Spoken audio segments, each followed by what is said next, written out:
kalampi mia tan vạc ding khovel hoi na kamu chiang in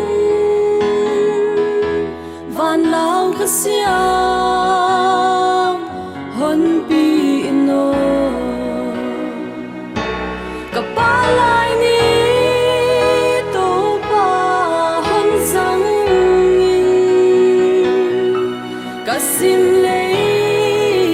hin nan hon ngai ka hun le ni o to pa nang tel lawa ka om chia nop na ki ching om lo wa om thei lo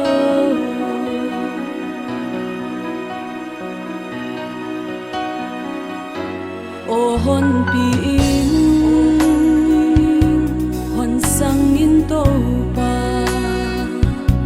se hem na te thuak zel ma leng namin thu pi na din sang ling van lao ka siam hon pan pi in kapalai ni to pa hon sang in kasim le hin nan hon ngai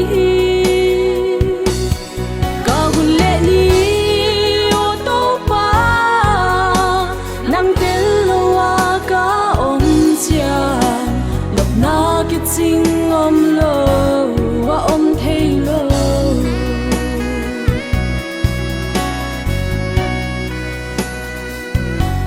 na dei na bang asin zel ding namin thu pi puang zak ding kahi na bang in hon sang in kapalai ni hon pi no kapalai ni to pa hon sang in kasim le hin nan hon ngai ka hun le ni o to pa nang tel lawa ka om chia nop na ki ching om lo a om thei lo kapalai ni to pa hon sang in kasim le hin nan hon ngai ka hun le ni o to pa nang tel lawa ka om chia lop na ki ching om